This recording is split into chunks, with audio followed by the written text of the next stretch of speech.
मस्त मलंग drama serial की अगली आने वाली किस्त बहुत इंटरेस्टिंग होने वाली है, क्योंकि आखिरकार कह दिया है कबीर ने कि रिया मेरे साथ भागने की तैयारी कर लो, क्योंकि तुम्हारा भाई तो नहीं मानेगा शादी के लिए। मैं तुम्हें ऐसे नहीं छोड़ सकता, किसी और की होती हुई नहीं देख सकता, इसलिए मैं यही कहूँगा कि तुम तैयार हो जाओ। रिया कहती है कि कबीर तुम्हें हो गया है, ये शादी नहीं हो सकती।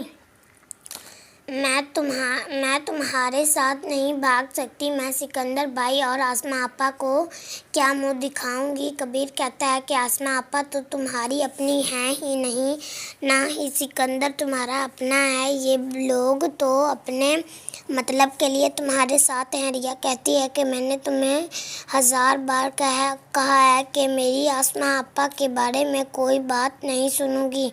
मैं तो खामोश हूँ। जो उन्होंने किया आने में क्या, ना जाने मैं क्या, अनजाने में क्या, मैं सब कुछ भूल चुकी हूँ और तुम्हें कोई हक नहीं पहुँचता कि तुम मेरे घर वालों को बुरा भला कहो।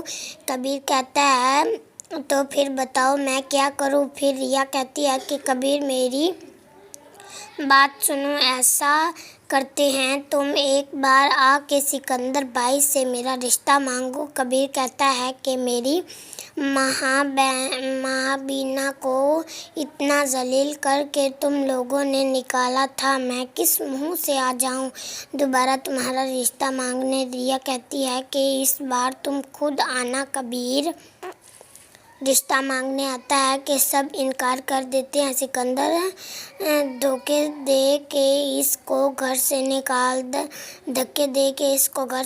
देता है। कहता है कि आज के बाद तुम मेरे घर आए कबीर तो मैं तुम्हें जान से मार दूंगा। तुम मेरी बहन के पीछे क्यों पड़ गए हो।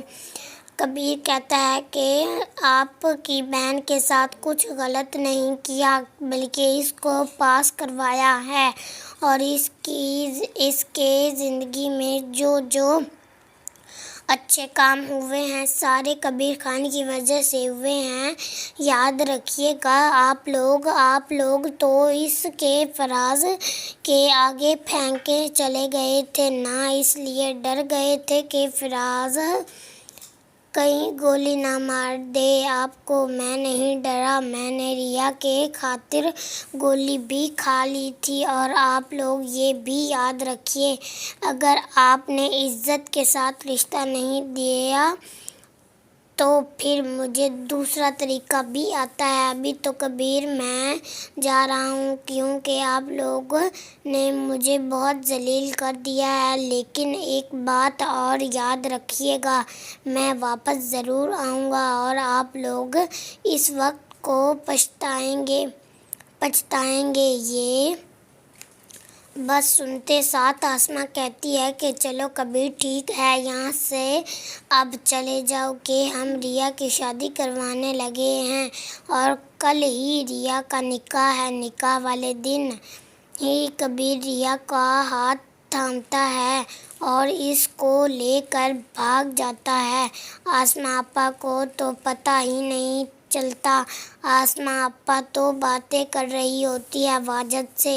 वाजिद ने भी आसमा को कह दिया है कि आसमा अब मैं तुम्हें यहाँ से लेके कहीं दूर जाने वाला हूँ। आसमा भी बड़ा खुश होती है। आसमा को ये नहीं पता कि वाजिद इसका इस्तेमाल कर रहा है, क्योंकि वाजिद बदला लेना चाहता था सिकंदर से, जिसकी वजह से इसने आसमा को अपने काबू में कर लिया था। आसमा को मोहब्बत का लालच दिया और कहा कि वो आसमा से बहुत मोहब्बत करता है और आसमा बेचारी वाकई इसकी झूठी मोहब्बत को सच्ची मोहब्बत मान बैठी और कहने लगी कि वाजिद मैं तुमसे बहुत प्यार करती हूँ। वाजिद आसमा को लेके दूर चला जाता है।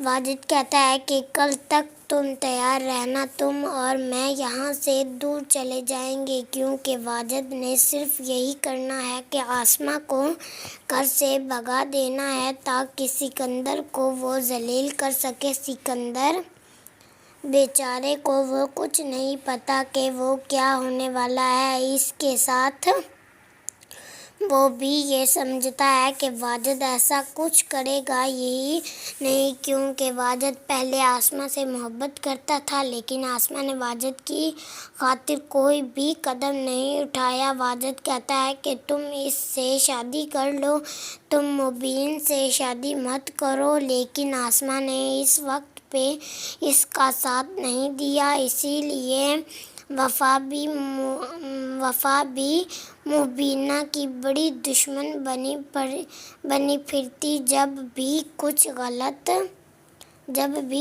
غلط ہوتا ہے مبینہ کے ساتھ، تو وفا کو اس سے زیادہ خوشی ہوتی ہے، کیونکہ وفا یہی چاہتی ہے کہ مبینہ ہر وقت ذلیل ہوتی رہے، کیونکہ مبینہ نے مبین کی شادی زبردستی آسماء سے کروائی تھی۔ اسی لیے وفا بہت زیادہ غصے میں رہتی ہے، اور مبینہ کے ساتھ کچھ غلط ہوتا ہے یا پھر کبیر کو جب جیل ہوئی تھی، تب بھی سب سے زیادہ خوشی وفا ہی ہوئی تھی، کیونکہ وفا یہی چاہتی ہے کہ مبینہ نے جو زہر کے ساتھ کیا ہے، سب کا بدلہ آرام سکون سے لے سکے، اور وہ یہی کر رہی ہے۔ اور مبین سے بھی محبت نہیں کرتی وفا، کیونکہ مبین بھی اس کو پہلے منہ نہیں لگاتا تھا، آسماء کی محبت میں پاگل ہوا پھرتا تھا۔ لیکن پھر آگے کیا ہوا، جاننے کے لیے چینل کو سبسکرائب کر دیں۔ اللہ حافظ۔